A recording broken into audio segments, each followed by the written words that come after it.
Good day everyone, we are back again with another video, and for today, we will be discussing the two companies in the Philippines that failed to practice social responsibility and how it affects their business.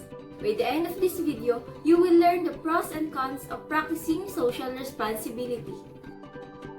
Volkswagen is one of the companies that shows an absolute failure in terms of corporate social responsibility.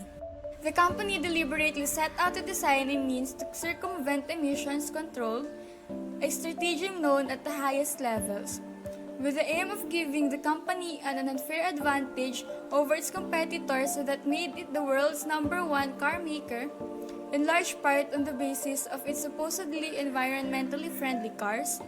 Meanwhile, it was poisoning the planet. They have released a car that is emitting 40 times the legal limit of nitrogen oxide.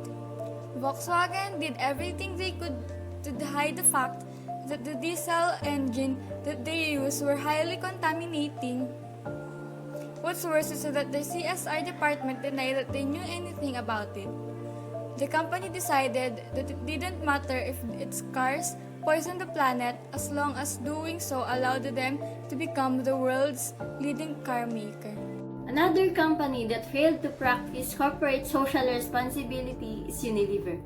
Unilever is known for making some of the world's best-known brands, but little did we know that they had experienced failure in terms of implementing strong and effective corporate social responsibility practices within the organization. Since the year 2009, when the company was leading in the business market, there raised some key issues and challenges of Unilever, which had led to the public relation damage and the financial damage faced by the company because of the disastrous leadership of Paul Mann.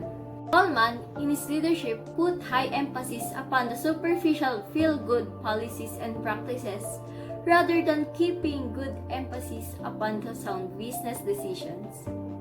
And as a result, Unilever was mired in a number of controversies related to sexual harassment and environmental issues.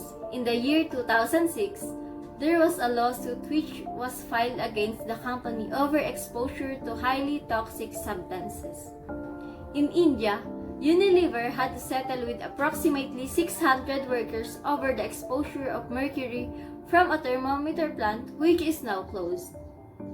This corporate issue of Unilever has gained international attention from one of the songs of an Indian rapper titled Kodai Kanal Won't, which addresses the problem of mercury contamination. In the year 2011, there was also exposed the claims of sexual harassment by Irish Times from workers of Africa that stated that there was a practice of offering bribes to the supervisors for letting them to stop from unwanted advances.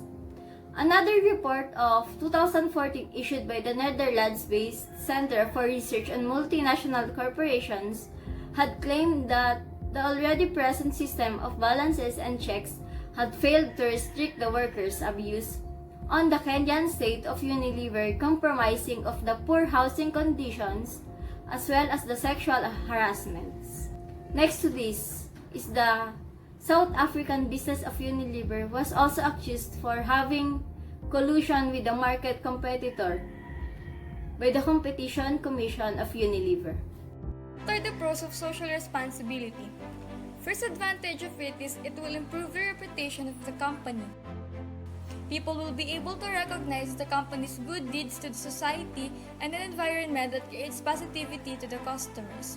And this leads to the second advantage, which is better customer relations.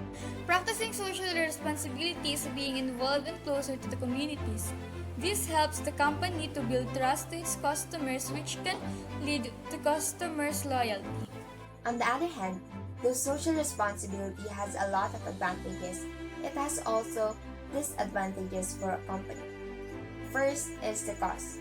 Committing in doing good deeds to the company is expensive because it requires big changes such as creating and investing in programs of the company, helping the community and giving back to the society without receiving or granting anything, and just the assurance of having positive image of the company. Second is shareholder resistance.